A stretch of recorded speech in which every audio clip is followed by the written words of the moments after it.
This is John, and I'm talking about this human rights violation, again, advocating for myself. Right now I want to make this short and talk about the loss of property since 2005. And these are all based, property losses are done using what H.R. 2977, Police Preservation Act, Senate Bill 2001, mentions as land-based, sea-based, or space-based systems using radiation, electromagnetic, psychotronic, sonic, laser, and other energies directed at individual persons or targeted populations for the purpose of information war. That would be extracting data from the brain. Mood management, that's altering somebody's brain state, or mind control of such persons or populations. And before I cut into the property loss, I would like to mention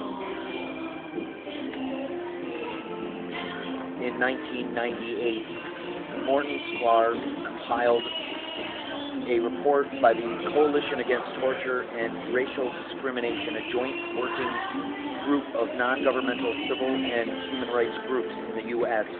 that included the World Organization Against Torture.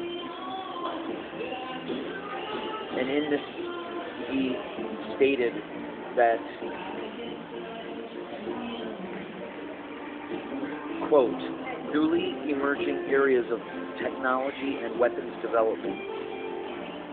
The report states in the required action statement at the end of the report, additional steps should be taken to assure full disclosure and proper compensation for past involuntary scientific experimentation, secret testing of technologies and weapons on humans, especially without their fully informed knowledge and consent, should not be permitted, and adequate methods of assuring that such practices not take place should be developed.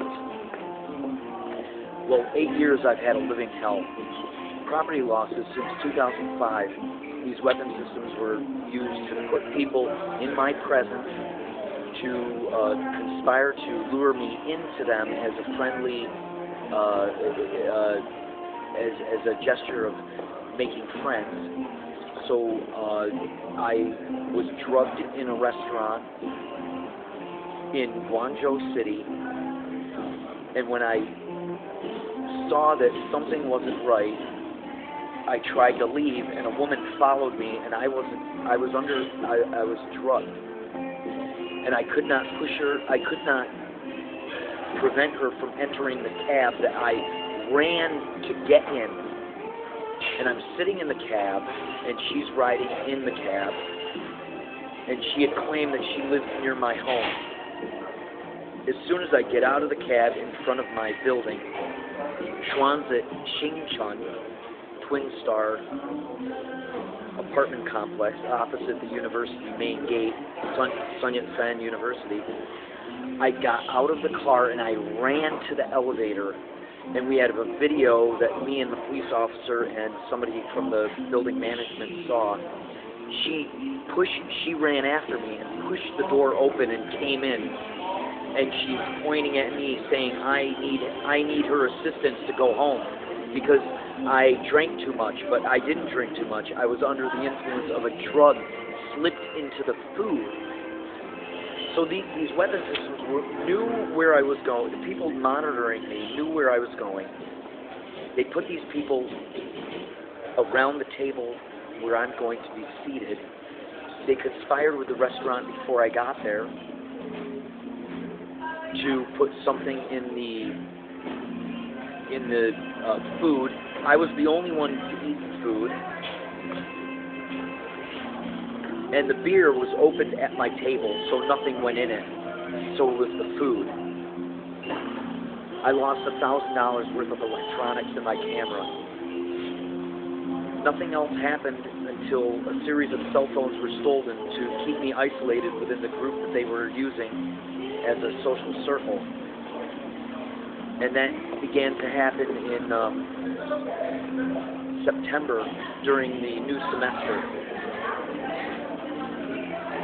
And when the new year rolled around, and when all this was going to happen around the end of my student visa, they were able to tamper with my passport and change the visa. But right now I'm talking about the loss of property.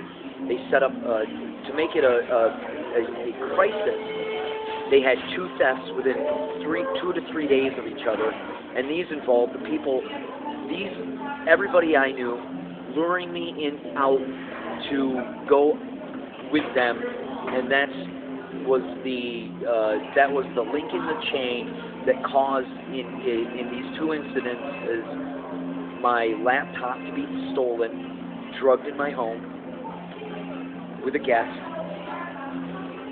and that was due to a going away party for an Icelander, and then the second one was the DJ friend, DJ Travis, I never knew his last name, inviting me out to a Valentine's DJ promotion that he was doing, and then meeting a woman that I had dated once before, and she had set up to steal a $1,400 watch, my cell phone,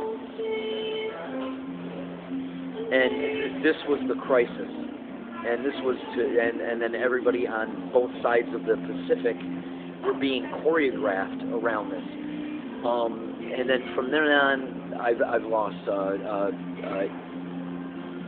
In March of 2008, taken out of the conspiratorial black budget operational apartment of 11 Arthur Street, I lost 400 CDs and about 300 to 400 books in one go.